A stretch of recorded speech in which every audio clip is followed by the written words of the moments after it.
샬롬. 오늘 주제는 여러분들에게 선한 사업, 굿 인베스먼트, 굿 폴춘, 굿 비즈니스에 대한 얘기를 증가하기를 원합니다.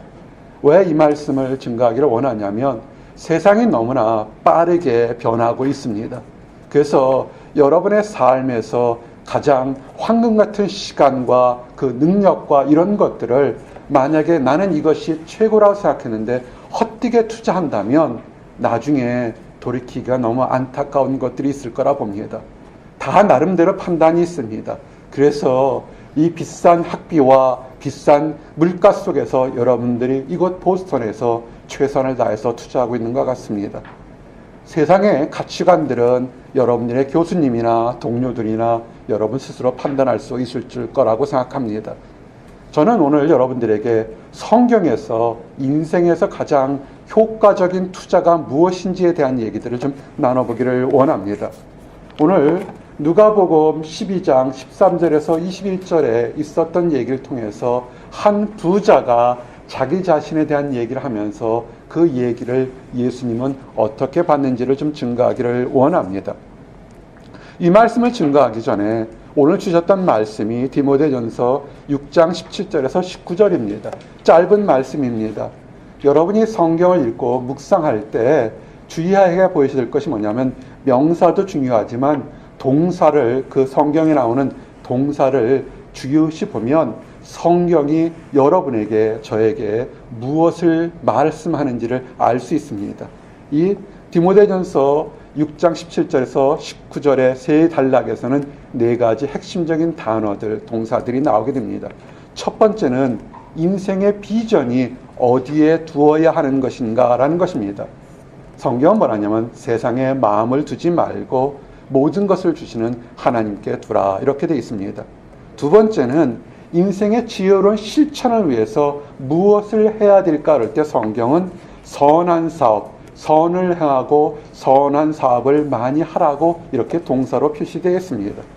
그리고 인생의 기쁨은 무엇인가라는 그런 질문에 대해서 나누기를 좋아하며 너그러운 자가 되라 라고 이렇게 되어 있습니다. 그리고 정말로 오늘 주제했던 인생의 선한 사업, 굿 비즈니스는 뭐냐면 장래를 위해서 지금뿐만이 아니라 미래의 영원한 장래를 위해서 생명의 터를 예비하라라는 것이 됐습니다. 이것이 오늘 저와 여러분에게 준 네 가지 핵심 키워드입니다. 조금 전에 말씀한 것처럼 이 네 가지 핵심 키워드를 기억하시면서 한 부자가에 대한 얘기를 다시 증가하기를 원합니다. 한 부자가 있었습니다. 어떤 사람들이 예수님께 찾아옵니다. 예수님이 수없이 많은 기적과 이적을 행하게 됩니다. 병자를 고치게 되고 초자연적인 일을 행하게 되고 귀신을 쫓아내게 됩니다. 사람들이 와서 얘기를 합니다. 선생님, 내 형을 면해서 유산을 좀 나눠주게 하십시오 라고 얘기를 합니다. 아마도 형제 간의 재산 갈등 문제가 있었던 것 같습니다. 예수님이 정말 이름도 없는 나사렛이란 촌동네에 있던 청년, 33살 먹은 청년이 이제는 그 당시에 재판관이나 랍비보다 더 큰 권력을 가진 것처럼 우리 집안의 재산 문제까지를 좀 한 말씀만 하시면 이 형이 들을 겁니다 얘기를 합니다. 예수님께서 이렇게 얘기를 합니다. 이 사람아, 누가 나를 너희의 재판장이나 물건 나누는 자로 세웠느냐 하시고 이렇게 얘기를 합니다. 제가 처음에 이 설교를 하기 전에 저는 침례교 목사이기 때문에 교정이 분리되어 있는 거기 때문에 하나님 말씀만을 증거하기를 원합니다 라고 했습니다. 많은 사람들이 교회를 다니면서도 교회에 있는 하나님이 세상의 재판장이나 또는 물건 나누는 것처럼 어떤 억울함을 해결한 것처럼 이렇게 재판장처럼 생각하시는 분이 있습니다. 우리의 주님 예수님이 재판장의 역할을 하시는 건 맞습니다. 하지만 그것보다 더 크신 역할을 한다는 사실을 좀 아셔야 됩니다. 그러면서 예수님께서 뭐라 하냐면 그 사람에게 모든 탐심을 물리치라 그럽니다. 그러면서 비유를 하나 들어주십니다. 그러면서 뭐라냐면 한 부자가 이 가을에 엄청난 소출이 많아서 그 마음에 생각하기를 내가 곡식을 쌓아둘 것이 없으니까 내가 어찌할 거라고 고민합니다. 정말 다른 사람들은 가을에 정말 추수할 것이 없어서 가난해서 걱정하는데, 이 부자는 자기가 생각했던 것보다 더 많은 소출을 수확 얻어서 이 많은 것을 어떻게 할 거라고 고민합니다. 그러다가 문득 고민하다가 지혜가 떠오릅니다. 18절에 보니까 또 이르되 내가 이렇게 하리라.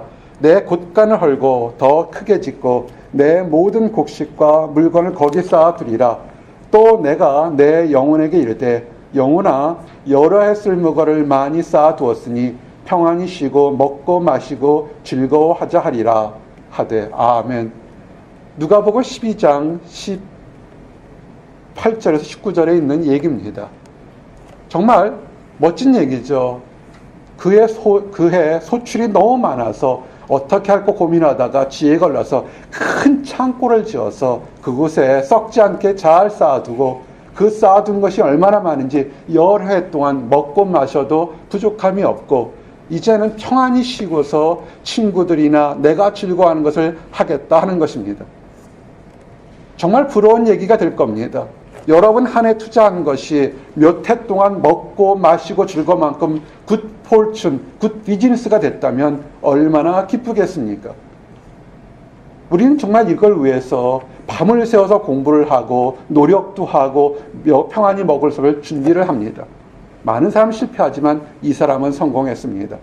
근데 예수님께서 이런 부자를 뭐라고 표현하냐면, 성경은 하나님은 이르시되 어리석은 자여라고 이렇게 표현했습니다. 어리석은 자라고 표현했습니다. 왜냐하면 오늘 밤에 네 영혼을 도로 찾으리니 그러면 네 준비한 것이 누구의 것이 되겠느냐 하였으니. 아멘. 우리가 열심히 노력해서 먹을 것을 쌓아두는 건 좋은데, 그 영혼의 주인과 인생의 주인 하나님이 그 밤에 그를 데려간다면 그가 쌓아놨던 모든 것들은 누구 것이 되겠습니까? 헛된 것이 될 것입니다. 예수님의 말씀입니다. 자기를 위하여 재물을 쌓아두고 하나님께 대하여 부유하지 못한 자가 이와 같으니라. 아멘. 자기만을 위해서 먹을 걸 쌓아두고 하나님에 대해서, 이웃에게 대해서 베풀지 못한 사람들은 이와 같을 것이라고 합니다. 금요일 날 은혜롭게 예배를 드리고 돌아갑니다. 8시 반에서 금요 예배 드리면 집에 갈 때쯤 되면 저희 집은 하이웨이를 타고 가야 되기 때문에 좀 멀습니다. 10시가 넘습니다. 그때쯤 되면 많은 사람들이 한 주 동안 또는 하루 동안 지친 몸을 이끌고 이제는 자기가 사는 그리운 집에 가서 평안히 쉬기를 원할 거라고 생각합니다. 작은 목자 여차가 마찬가지입니다. 다 직장생활하서 피곤한 저희 가족들, 또 저 또한 예배를 마치고 이제는 좀 편의식으로 집으로 돌아갑니다. 하이웨이를 열심히 높은 속도로 달려갑니다. 그런데 집으로 달려가는 길에 갑자기 차들이, 긴 것들이 급하게 급정거를 보는 것을 보게 됩니다. 그리고 주변에 바로 제 차 옆으로 구급차들이 달려가며 또한 견인차들이 달려갑니다. 보니까 바로 앞에서 사고가 났는데 차가 완전히 찌그러졌어요. 사람이 찌그러진 차 안에서 아직 나오지 못하고 있습니다. 상황을 보니까 5분, 10분, 15분 사이에 있었던 일입니다. 분명히 이 15분 전에 그 사람은 평안을 위해서 달려갔지만 그렇게 쉽게 달려가지 못하는 일들을 우리가 보게 됩니다. 여러분, 우리의 삶에서 최선을 다해서 노력하지만, 그렇지만 내일을 위해서 내일 먹자고 쌓아들고 오늘 굶거나 오늘 다른 사람들에게 해를 끼친다면 그것처럼 어리석은 것이 없습니다. 우리 지난주에도 설교한 것처럼 내일을 위해서 준비하는 것보다 오늘 한 쌍의 틀로 먹고 마시는 가족들과 자녀들과 내 사랑하는 사람들에게 함께 다정하게 사랑한다, 좋아한다, 기쁘다, 축하한다, 수고했다는 말 한마디가 더 중요한 것을 아셔야 합니다. 여러분 최선을 다하지만 바로 지금, now, 지금 이 순간에 최선을 다해 투자하시기를 원합니다. 가정을 가지신 분, 우리 신혼부부 가정이 있는데 정말 축하합니다. 할 수만 있으면 수백 번, 수천 번 사랑한다, 좋아한다 얘기하십시오. 저희들처럼 인생을 오래 산 사람, 이제는 사랑한다는 표현이 언제 했는지 기억이 가뭇가뭇하지만 그래도 사랑합니다. 우리 사모한테 얘기했어요. 우리 다른 분들, 염장모님도 카톡이든 자녀들에게 사랑한다 하시고요. 우리 자녀분들, 부모님들에게 아빠 용돈 보내줘 그 얘기 대신에 이제는 사랑합니다 라는 카톡도 좀 보내주시기를 원합니다. 더 늦기 전에 그렇게 하십시오. 이것이 중요한 것입니다. 여러분, 우리가 하나님 안에서 지금 내가 있는 것을 감사하며 하나님을 바라보면서 내 영혼이 하나님 거를 바라볼 때 그 지금도 기쁘지만 하나님은 여러분이 알지 못하는 크고 비밀한 축복을 주신다는 것을 또한 아셔야 합니다. 그것을 누렸던 사람이 성경에는 솔로몬이다 이렇게 기록되어 있습니다. 역대하 1장 9절부터 12절에 보니까 솔로몬이 왕이 되었습니다. 위대한 다윗 왕의 아들 중에 한 사람이 솔로몬이 왕이 되었습니다. 다윗 왕은 자손들이 많아서 그 왕자들 사이에 왕권 다툼이 굉장히 심했습니다. 근데 연약한 솔로몬이 왕이 되었습니다. 그가 왕이 되어서 1000번제를 드렸습니다. 황소 1000마리를 한꺼번에 잡아서 모두 태우면서 하나님께 간절히 원했던 그의 기도가 있었습니다. 무엇을 기도했을까요?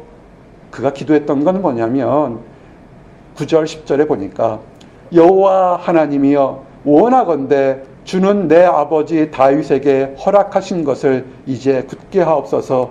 주께서 나를 땅의 티끌같이 많은 백성의 왕으로 삼으셨사오니 주는 이제 내게 지혜와 지식을 주사 이 백성 앞에서 출입하게 하옵소서. 이렇게 많은 주의 백성을 누가 능히 재판하리까 하니 아멘.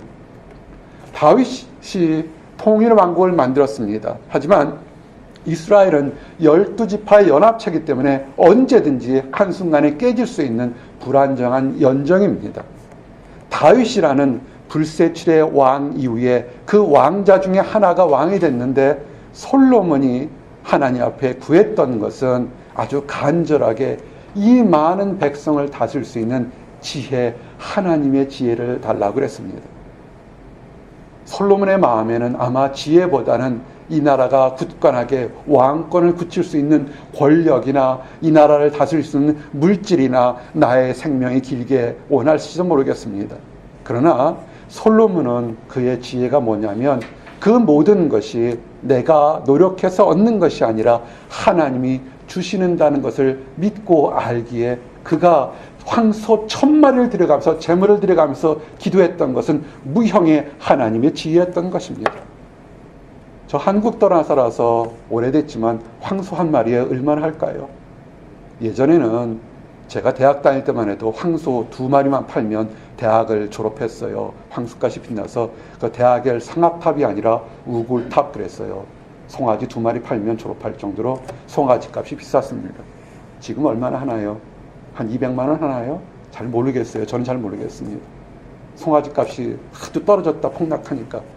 예를 들어서 그냥 황소, 큰 황소 한 마리에 300만 원 한다 치면 1000마리를 한꺼번에 번제는 뭐냐면 잡아먹는 게 아니라 다 태워서 하나도 누구도 갖지 못하는 정말로 하나님께 다 드리는 겁니다.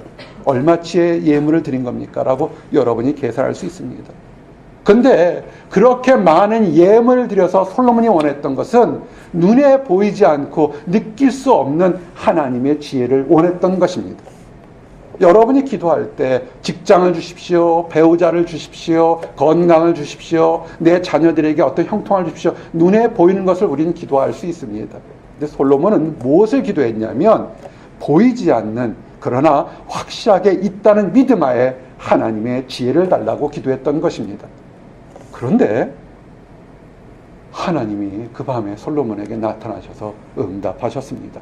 11절에 보니까 11절 12절 역대하 1장 11절 12절에 하나님이 솔로몬에게 이르시되 이런 마음이 내게 있어서 부나 재물이나 영광이나 원수의 생명 멸하기를 구하지 아니하며 장수도 구하지 아니하고 오직 내가 내게 다스리게 한 내 백성을 재판하기 위하여 지혜와 지식을 구하였으니 그러므로 내가 내게 지혜와 지식을 주고 부와 재물과 영광도 주리니 네 전에 왕들도 이런 일이 없었거니와 네 후에도 이런 일이 없으리라 하시니라. 아멘. 정말 이 하나님의 축복의 약속처럼 이스라엘 역사 중에 솔로몬 왕처럼 그렇게 강하고 부유하고 똑똑하고 건강한 왕은 그 이전에도 이후에도 없었습니다. 무엇을 구해서 하나님이 그렇게 축복을 주셨습니까? 하나님이 다스리라는 백성들, 좋은 사람도 있었고 나쁜 사람도 있었고 악한 사람도 있지만 솔로몬은 그 모든 사람들이 하나님 주신 선물이니까 그를 다스리기를 원할 때, 올바른 지혜를 원할 때 하나님은 그 사람들을 다스릴 수 있는 모든 것과 더 많은 것을 주셨습니다. 나는 사랑하는 여러분 청년들이, 또 나이가 믿음의 청년들이 여러분이 세상을 다스릴 지도자가 될 거라고 믿습니다. 그럴 때 원수를 해치는 것들이나 나만할 것들이 아니라 우리가 선한 사람뿐만 아니라 악한 사람, 모자란 사람까지도 우리에게 주셨던 하나님의 섭리를 기억하시며 그들을 사랑할 수 있는 하나님의 지혜를 달라고 그렇게 기도하는 청년들 여러분들이 되기를 원합니다. 성경은 뭐라고 얘기하냐면 잠언 1장 7절에 여호와를 경외하는 것이 지식의 근본이거늘 미련한 자는 지혜와 훈계를 멸시하느니라. 아멘. 여호와를 경외하는 것이 지식의 근본 무엇입니까? 이 땅의 모든 것을 다스리고 베풀고 주는 것은 나의 능력이 아니라 하나님께 있다는 것입니다. 올바른 투자는 뭐냐면 그 모든 것을 다스리는 하나님께 가장 적절하게 올바른 것을 구하는 것이, 그것이 지혜로운 것인 것입니다. 이것이 하나님 앞에 우리가 투자해야 될 것입니다. 이제 여러분이 하나님을 아는 것이 인생의 최고의 지혜이자 인베스먼트 투자라는 것을 아셨다면 여러분들에게 실천할 것을 몇 가지를 간단하게 좀 증거하기를 원합니다. 두 번째로 인생의 지혜로운 실천은 뭐냐면 그 두 번째 실천할 것은 하나님의 주시는 구원을 알고 여러분뿐 아니라 다른 사람들에게도 알려주시기를 원합니다. 역대상 16장 23절 말씀처럼 온 땅이여 여호와께 노래하며 그의 구원을 날마다 선포할지어다. 아멘. 무엇을 하라냐면 하나님의 구원이 이 땅에 있음을 알려주라는 것입니다. 저는 목회자이기 때문에 강대상에서 하나님이 여러분을 사랑하셨다는 구원을 늘 선포합니다. 그렇지만 제가 목회자이기 때문에 군에 갈 수 없고 직장에 갈 수 없고 회사에 갈 수 없고 연구소에 갈 수 없고 일본 각 가정에 갈 수가 없습니다. 여러분들을 모든 다양한 지위와 직장과 위치에 놓는 것은 뭐냐면 여러분 그곳에 있는 곳에서 여러분이 선교사처럼 선지사처럼 하나님을 일을 하는 솔로몬 왕처럼 그곳을 다스리며 하나님의 구원을 선포하라는 것입니다. 때로는 말로 할 수 때는 여러분 삶 자체에서 즐거움으로 자유함으로 하나님의 구원을 선포하기를 원하는 것입니다. 여러분의 지위가 높았는데도 여전히 얼굴에서 찡그리고 다투고 힘든 것이 있다면 누가 하나님의 구원을 알겠습니까? 많은 사람들이 결혼을 위해서 기도했는데 신혼부부인데 맨날 치고받고 싸우는 그 우그러진 모습을 가면 누가 결혼의 축복을 이해할 수 있겠습니까? 직장을 위해서 간절히 기도해서 갔는데 난 사람들은 지금 실업자들이 많은데 직장을 잡았는데 다니는 사람이 매일같이 인상을 쓰고 다닌다면 누가 거기서 여호와의 구원을 깨달을 수 있겠습니까? 여러분, 여러분의 있는 땅에서 기뻐하며 하나님이 나 같은 사람을 사랑했던 것을 즐거워하며 노래하시기를 원합니다. 근데 왜 못할까요? 왜 우리가 있는 땅, 학교에서, 직장에서, 가정에서 우리가 그렇게 즐겁게 하나님의 사랑을, 여호와의 구원을 선포하지 못하는 것 중에 하나가 뭐냐면 우리 안에 허물, 죄의 모습이 크든 작든 연약함의 모습이 있기 때문에 그렇습니다. 연약하기 때문에 힘든 겁니다. 여러분 스시 좋아하십니까? 아주 멋진 쟁반에 색깔, 무지개 색깔처럼 이쁜 스시를 놨는데 그 옆에 썩은 한 달 된 고등어 스시를 같이 올려놓으면 여러분 먹겠습니까? 아닐 거라고요. 그죠? 그 썩고 냄새나는 생선을 버린 다음에 다시 깨끗한 접시에 좋은 음식을 담았을 때 아마 음식을 맛볼 겁니다. 우리 인생도 그렇습니다. 여러분 안에 크든 작든 허물이나 죄나 연약함이 있으면 버리십시오. 그거 버리는 거 어렵지 않습니다. 다른 종교들처럼 내가 무엇을 하고 무엇을 바치고 어떻게 하면 그것을 용서받을 거라고 생각하는데, 그랬으면 벌써 우리 용서받았습니다. 우리 힘으로 할 수 없는 거기 때문에 하나님 도와주십시오. 그러면 여러분의 허물이나 연약함, 상처를 하나님은 깨끗하게 치유해 주십니다. 성경은 뭐라 하냐면 시편 32편 5절 7절에 내가 이르기를 내 허물을 여호와께 자복하리라 하고 주께 내 죄를 아리고 내 죄악을 숨기지 아니하였더니 곧 주께서 내 죄악을 사하셨나이다. 아멘. 여러분 기도하러 오십시오. 오셔서 여러분이 있을 때 여러분만의 허물, 정말 도덕적으로 환경적으로 잘못한 것도 있고 또는 여러분만의 아픈 피해받은 상처가 있습니다. 너무나 상처가 커서 세상이 날리게 보일 수가 있습니다. 그 상처를 내가 너무 힘들어 죽게 됐사오니 나를 위로해 주자는 그 얘기를 하나님께 하면 죄도 또 허물도 하나님이 고쳐주신다고 얘기할 것입니다. 그래서 성경 뭐라냐면 이로 말미암아 모든 경건한 자는 주를 만날 기회를 얻어서 주께 기도할지라 진실로 홍수가 범람할지라도 그에게 미치지 못하리이다. 주는 나의 은신처이오니 환난에서 나를 보호하시고 구원의 노래로 나를 두르시리이다. 아멘. 죄 문제가 해결되어서 경건한 자가 되십시오. 그래서 갑자기 내가 생각하는 환난이 홍수처럼 마구 다가온다 할지라도 하나님이 여러분을 보호하시는 그 보호의 손길을 맛보고 체험하는 그런 축복된 여러분들이 되시기를 원합니다. 이것이 이해가 안 되십니까? 이것이 수천 년 동안 하나님이 우리를 보호한다 할 때 사람들은 머리로 믿었지만 이 가슴으로 이어지지가 않았습니다. 도저히 안 되니까 하나님의 가장 큰 인베스먼트, 가장 큰 계획은 뭐냐면 요한복음 3장 16절 17절처럼 하나님이 세상을 이처럼 사랑하사 독생자를 주셨으니 이는 그를 믿는 자마다 멸망치 않고 영생을 얻게 하려 하심이라. 아멘. 무엇냐면 우리 안에 허물이나 죄 때문에 우리가 죽거나 고통받을 것을 알았기 때문에 예수님이 그 사랑하는 아들 예수 그리스도를 이 땅에 보내서 그 모든 허물을 다 씻고 십자가에 대신 죽게 만드는 것이 하나님의 뜻이고 인베스먼트였던 것입니다. 말이 안 되는 인베스먼트이죠.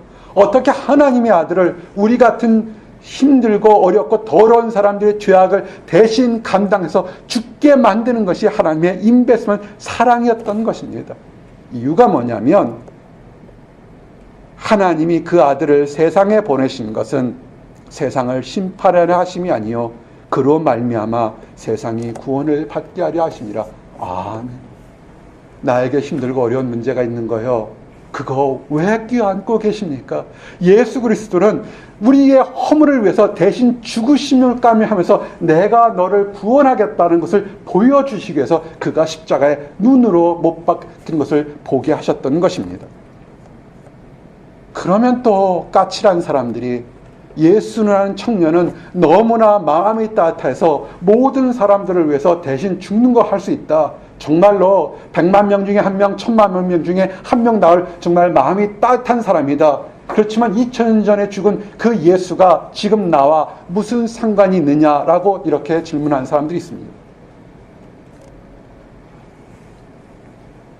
수없이 마음이 따뜻한 한 청년이 우리를 위해 죽었던 것, 그것도 크지만 예수님은 뭐냐면 나는 너희와 똑같은 인간의 모습을 가진 사람이지만 나는 하나님의 아들이고 하나님의 신이고 하나님이기 때문에 다시 죽음에서 부활해서 내가 너희들에게 너희 죄를 용서하겠다는 것을 믿으라는 것을 보여주겠다는 것입니다. 어떻게 보여줄까요? 단 한 가지입니다. 인류가 할 수 없는, 사람이 할 수 없는 것, 죽었다가 부활하는 것을 보여주겠다는 것입니다. 그러면 내가 죽음에서 부활한 것을 보고 듣고 믿는다면 여러분의 모든 죄가 용서받을 것을 또한 믿으라는 것입니다. 그래서 사도행전 1장 8절에 그가 예수님이 부활하시고 부활한 이후에 그 위에 하늘로 성령 올라가는 것을 수없이 많은 사람들이 봤습니다. 눈으로 봤습니다. 예수님 당시에 예수님을 따랐던 사람들이 무식한 사람이요, 가난한 사람이요, 연약한 사람들이었습니다. 예수님 당시에 전 세계를 제패한 것은 전무후무한 로마란 최고의 강대국 속에서 가장 무지렁이 같은 연약한 사람들이 총칼 앞에서 예수를 믿을 수밖에 없었던 것은 그들이 눈으로 봤다는 겁니다. 죽음에서 부활한 것을 봤고 부활하신 예수님이 하늘로 올라간 것을 봤다는 것입니다. 그리고 또 한 가지, 부활하신 예수님께서 우리에게 보혜사 성령을 줘서 하나님이 우리와 함께 있다는 것을 느끼고 경험하고 체험하게 하겠다는 것입니다. 사도행전 1장 8절에 보니 오직 성령이 너희에게 임하시면 너희가 권능을 받고 예루살렘과 온 유다와 사마리아 땅끝까지 이르러 내 증인이리라 하시니라. 아멘. 이 예언은 이루어졌습니다. 이스라엘은 아주 작은 땅에 전 세계를 제패하는 로마란 강대국이 있을 때 그들이 예수님의 죽음을 보고 부활을 보고 하늘에 올라간 승천을 보고 성령 하나님이 우리와 함께 있는 것을 경험한 다음에 온 땅에 그들은 증인이 되었던 것입니다. 그래서 그들은 인생에 가장 좋은 투자를 했던 것입니다. 인생에서 기쁨이 뭐냐면 세 번째를 나누게 되면 찬송하십시오. 우리가 예배 드릴 때 부르는 찬송, 이게 노래가 아닙니다. 찬송은 곡조 있는 기도인 것입니다. 여러분 찬송과 가사를 하나하나 음미하게 되면 정말 여러분이 기도할 수 있는 가장 간절하고 가장 효과적이고 간편한 것들이 기도문으로 되어 있던 것을 알게 될 것입니다. 찬송하십시오. 여러분 힘들고 어려울 때 나는 기도를 못해요, 나는 신앙이 없어요 할 때 되면 여러분 찬송가를 피시고 여러분이 알 수 있는 찬송가를 불리시길 원합니다. 우리 찬송가 보게 되면 솔팅아웃이 되어 있습니다. 힘들 때, 병들었을 때, 기쁠 때, 가정에 대한 문제들이 사실은 나름대로 이렇게 분류가 되어 있습니다. 요새는 인터넷이 좋아서요, 찬송가 곡을 피게 되면 인터넷에서 그 음정 박자까지 다 나오고 노래까지 불러주는 것을 우리는 쉽게 볼 수가 있습니다. 여러분 찬송을 많이 부르십시오. 히브리서 13장 15절 16절에 그러므로 우리는 예수로 말미암아 항상 찬송의 제사를 하나님께 드리자. 이는 그 이름을 증언하는 입술의 열매니라. 오직 선을 행함과 서로 나눠주기를 잊지 말라. 하나님은 이 같은 제사를 기뻐하시니라. 아멘. 입술과 마음에서 늘 찬양하기를 원합니다. 그리고 여러분이 나눠주는 것이 뭐냐면 우리가 이렇게 하나님께서 혼자 골방에서 기도하지만 함께 예배드리는 것이 뭐냐면 함께 예배드리는 곳에서 두어 세 사람이 예수 그리스도의 이름으로 기도할 때 성령의 은사가 함께 있다는 것을 또 하나 아셔야 합니다. 여러분, 우리가 예수 믿는 것이 그냥 머리로 믿는 것이 아닙니다. 예수 믿는 것은 성령 하나님이 우리와 함께 했던 것을 보고 느끼고 체험할 수 있는 은사를 우리에게 주십니다. 우리 교회도 은사 받은 사람들이 참 많습니다. 어떤 청년은 가만히 있어도 말 많이 안 해도 그 청년만 오면 갑자기 분위기가 따뜻해지는 그런 청년들이 있습니다. 어떤 청년들은 이렇게 기도하게 되면 눈물로 기도할 때 응답 있는 사람이 있습니다. 우리는 이런 것들을 참 다양한 종류의 은사라고 합니다. 사도 바울이 그의 교회들에 찾아가서 얼굴을 보고 싶었던 건 뭐냐면 하나님 안에서 다양한 은사들을 서로 나누기를 원하는 것입니다. 로마서 1장 11절 12절을 보니까 내가 너희 보기를 간절히 원하는 것은 어떠한 신령한 은사를 너희에게 나누어 주어 너희를 견고하게 하려 함이니 이는 곧 내가 너희 가운데서 너희와 나의 믿음으로 말미암아 피차 안위함을 얻으려 함이라. 아멘. 신앙이 떨어지고 또한 믿음이 떨어지면 예배에서 멀어지게 됩니다. 성도들과 함께 있는 것을 멀어지려고 합니다. 마귀가 하는 거예요. 이 땅에는요, 천사도 있지만 여러분을 힘들게 하고 그릇띵기를 하는 마귀도 있어요. 힘들고 어려울 때 교회에 함께 기도하고 예배드리는 것으로 오시기를 원합니다. 부부가 왜 좋은 줄 아십니까? 신혼 부부들이 첫날 밤에 뭐 하는 줄 아십니까? 청년 크리스천 부부들이요. 부부들이 손잡고 첫날 밤에 기도하는 것입니다. 두어 세 사람이 내 이름을 모신 것에서 미혼일 때는 혼자였잖아요. 외로웠잖아요. 주여 내게 짝을 주시옵소서. 때 이제 짝이 생겼잖아요. 그러면 손잡고 하나님 기도할 때 정말 놀랍게 한 사람이 가진 것보다 더 많은 축복이 그 가정에 임하는 것을 아시길 원합니다. 싱글들이여 교회 오십시오. 함께 기도할 때, 영혼의 동반자여 동역자인 주님 형제 자매들이 함께 기도할 때 여러분 인생이 열리는 것을 얻을 것입니다. 구하십시오. 성경 말씀에 보면 또 내가 또 너에게 노니 구하라 그러면 너에게 주실 것이요 찾으라 그러면 찾아낼 것이요 문을 두드리라 그러면 너에게 열릴 것이니 구하는 이마다 받을 것이요 찾는 이가 찾아낼 것이요 두드리는 이에게 열릴 것이니라. 아멘. 누가복음 11장 9절 10절입니다. 에스크라고 그러죠. 에스크 원하십시오. seek 찾으십시오. K knock 두드리십시오. 여러분의 인생에서 하나님 안에서 구하면 주시고 찾으면 찾아낼 것이요 문을 두드리면 문이 열릴 것입니다. 여러분의 방법이 아니라 하나님의 방법으로 얘기할 때 여러분 하나님께서 인도하실 것입니다. 왜 주실까요? 여러분이 뛰어나고 여러분이 화려하고 경력이 많아서요. 아마도 주실 겁니다. 하지만 여러분에게 주시는 것은 뭐냐면 아버지가 아들을 사랑하는 것처럼 아버지의 마음으로 여러분이 잘하든 못하든 하나님은 여러분에게 주신다는 것입니다. 여러분이 생각하는 것보다 더 좋은 것을 주십니다. 성경은 뭐라고 그랬냐면 너희 중에 아버지 된 자로서 누가 아들이 생선을 달라 하는데 생선 대신에 뱀을 주며 알을 달라 하는데 전갈을 주겠느냐. 너희가 약할 자라도 좋은 것을 자식에게 줄 줄 알거든 하물며 너희 하늘 아버지께서 구하는 자에게 성령을 주시지 않겠느냐 하시니라. 아멘. 여러분 성령의 신비함을 구하시길 원합니다. 이 세상 물질보다 더 큰 하나님의 은혜를 구하십시오. 우리가 자식이 아버지에게 무엇을 구할 때 아버지가 자식에게 나쁜 거 주는 사람이 있습니까? 거의 없을 겁니다. 제정신이 아닌 아버지 빼고는 다 더 좋은 것을 줄 겁니다. 우리가 믿음이 좋던 연약하다 할지라도 우리가 하나님 앞에 나가면 하나님은 더 우리에게 큰 성령의 열매를 주신다는 걸 믿고 구하시기를 원합니다. 근데 왜 구하지 못할까요? 하나님께 나아오지 않기 때문에 그렇습니다. 성경은 이렇게 되어 있습니다. 요한복음 10장 9절 10절에 내가 문이니 누구든지 나로 말미암아 들어가면 구원을 받고 또는 들어가며 나오며 꼴을 얻으리라.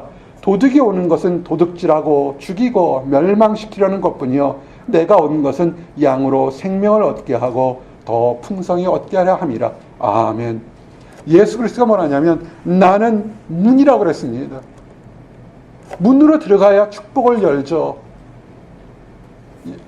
저는 MIT에서 16년 동안 사역을 했습니다. 그렇지만 저는 MIT 졸업장을 받지 못합니다. 왜냐하면 MIT 학교를 문으로 들어온 적은 없어요. 입학을 하지 않았기 때문에 저는 졸업생이 아닙니다. 여러분들은 여러분 학교에 대문을 열고 들어갔기 때문에 공부를 잘하든 못하든 간에 여러분은 졸업이라는 영광을 얻을 겁니다. 아멘. 인생도 마찬가지입니다. 우리가 얻고 해서 아무리 주변에 많이 있다 할지라도 축복을 주는 예수 그리스도의 문을 들어가지 않는다면 그 축복은 우리는 받지 못하는 겁니다.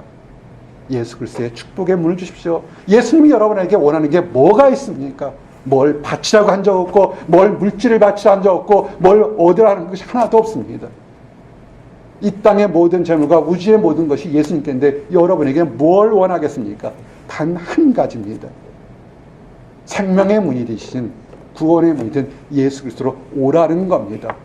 예수 그리스도 뭐라고 했습니까? 내가 온 것은 양으로 사람에게 생명을 주게 하려고 더 풍성히 얻게 하려고 온 것 그것뿐입니다.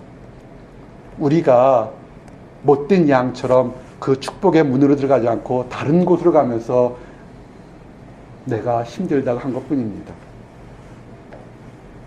그러나 이것도 영원히 예수님께서 문을 열고 기다리는 것이 아닙니다. 때가 있습니다. 세상이 말세 때가 있습니다. 성경은 세상의 말세 때, 세상이 망할 때가 있다고 분명히 얘기를 했습니다. 그때가 언제쯤 되냐면 사도행전 2장 19절 21절 보니까 또 내가 위로 하늘에서는 기사를 아래로 땅에서는 징조를 베풀리니 곧 피와 불과 연기로다. 주의 크고 영화로운 날이 이르기 전에 해가 변하여 어두워지고 달이 변하여 피가 되리라. 누구든지 주의 이름을 부르는 자는 구원을 받으리라 하였느니라. 아멘. 말세 때 되면 심판을 불로 심판받는다고 했습니다. 하나님은 역사할 때 원래 있었던 것을 가지고 심판을 하십니다. 원래 있었던 게 뭡니까? 하나님이 창조한 걸 가지고 심판하십니다. 노아의 홍수 때 사람들이 악했을 때 심판할 때 웃궁창, 지금의 하늘이 아니라 하늘이 하나 더 있었어요. 웃궁창이 있어서 보온처럼 해서 그때는 자외선을 받지 않고 하늘이 있었습니다. 그 웃궁창 위에 있는 하늘이 물이 다 떨어지면서 전 세계가 물에 잠겼습니다. 성경은 그 위에 이제는 물로 심판하지 않고 불로 심판하겠다 했을 때 과연 사람들이 그 많은 불이 어디서 있을까 생각합니다. 우리가 살고 있는 지구의 이 지표라는 것은 마치 계란의 껍질처럼 아주 얇은 부분입니다. 지표 안에 계란의 속 깊은 건 큰 건 뭐가 다 있습니까? 엄청난 불이라는 마그마가 있습니다. 또한 전 세계 사람들이 만든 핵폭탄이나 수소폭탄 터지면 전 세계의 모든 것들은 불이 될 것입니다.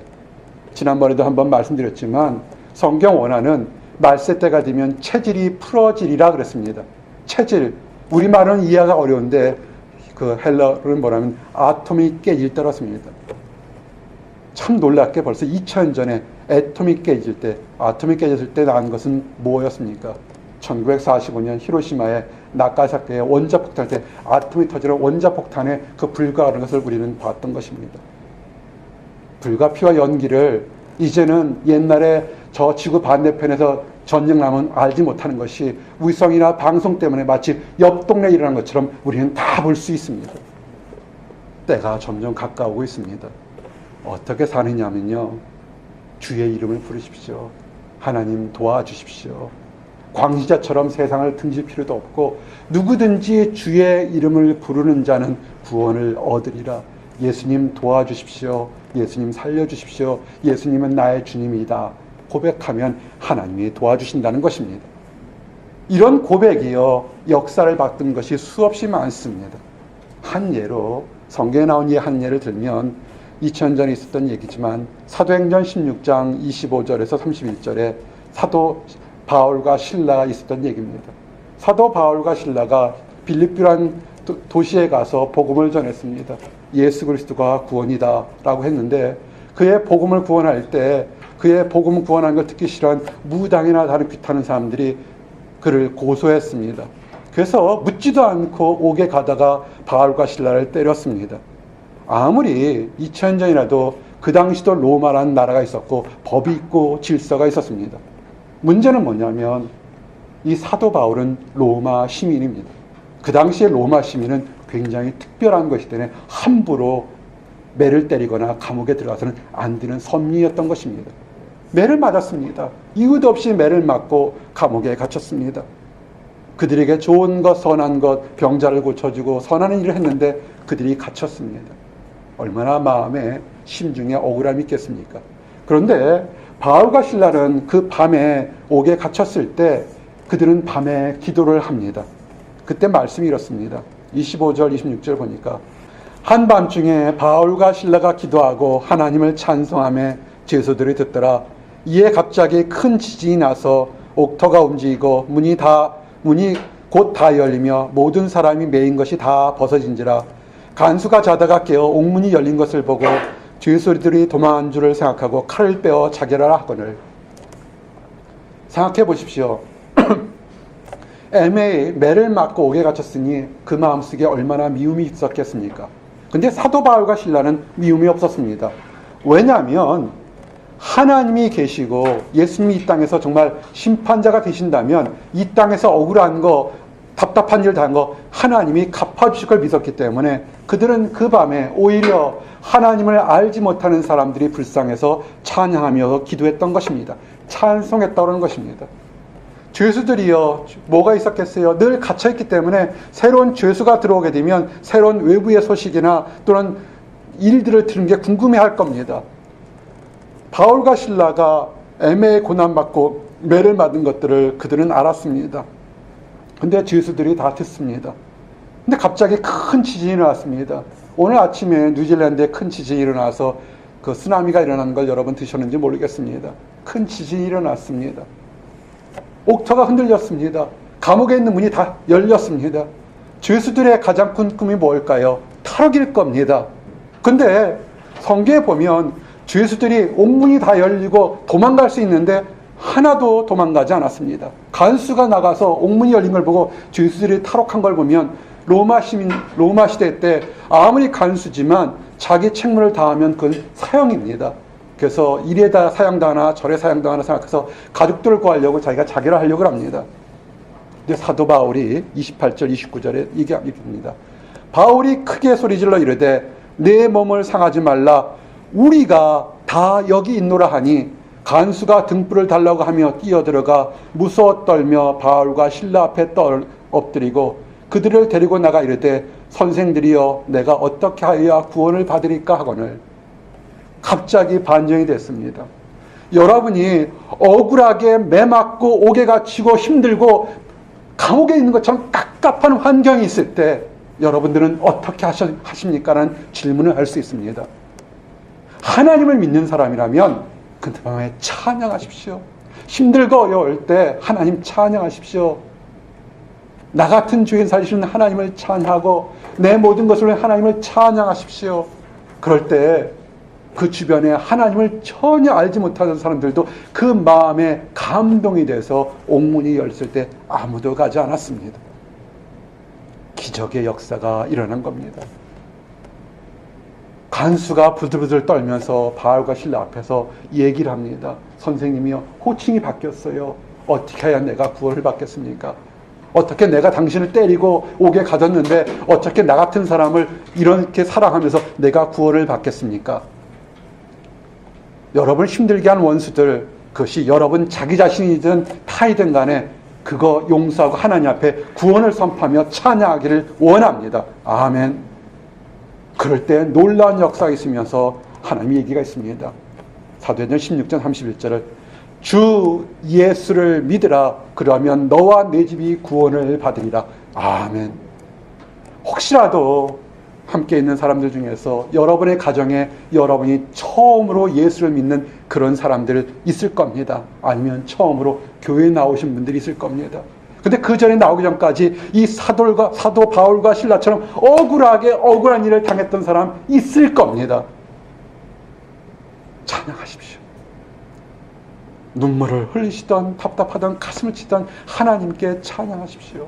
그럴 때 여러분이 갇혔던 그 옥문이 지진이 하나님의 손으로 열리면서 여러분뿐만 아니라 여러분의 가족까지도 하나님의 은혜를 받게 하는 변장된 축복을 깨닫기를 원합니다. 이제 마지막으로 이 모든 것이 있다면 왜 우리가 이렇게 인생의 선한 사업을 하는 것이 그냥 이 땅에서 마음씨 좋은 아저씨가 그런 것이 아니라 우리 인생의 뒤에는 결과가 있습니다. 장래에 우리에게 주는 것이 있습니다. 그것이 뭐냐면 오늘 주셨던 야고보서 말씀의 1장 12절에 시험을 참는 자는 복이 있나니 이는 시련을 견디어낸 자가 주께서 자기를 사랑하는 자들에게 약속하신 생명의 면류관을 얻을 것이기 때문이라. 아멘. 우리가 이 땅에서 최선을 다하고 노력하면 노력하지 않은 사람보다 좋은 결과를 얻는 것이 세상의 상식입니다. 근데 여러분이 시험을 참고 기다리면서 이겨내게 되면 이 세상에서 어떤 것을 줄 수 없는 생명의 면류관을 하나님이 예비한 것입니다. 오늘 주셨던 디모데전서 6장 19절의 마지막 말씀입니다.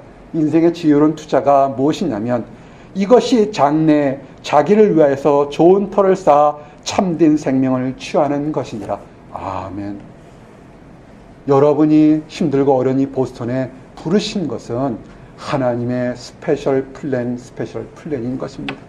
너무나 어려워서 내 자신도 돌아보기 어려운 그런 곳에서 짧고 길게 여러분을 불렸던 것은 뭐냐면 이 환난과 시험을 잘 이겨서 생명의 면류관을 얻게 하기는 하나님의 축복인 것입니다. 또한 이곳에서 여러분을 위해서 함께 울고 웃었던 또 다른 하나님의 천사들을 만나게 하면서 천국에서 생명의 면류관을 같이 기뻐하게 하는 것, 그것이 하나님의 축복이 여러분에게 있는 것입니다. 기뻐하십시오. 지금 힘들고 어렵지만 하나님이 여러분을 사랑하십니다. 힘들고 어려울 때 오히려 찬양하십시오. 그럴 때 하나님의 축복이 있을 것입니다. 기도하겠습니다. 하나님 감사합니다.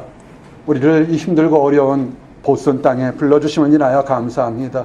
정말 그 어느 때보다 유례를 찾을 수 없는 변화의 시기에 우리를 이곳 미국 땅에 불러주심을 인하여 감사합니다.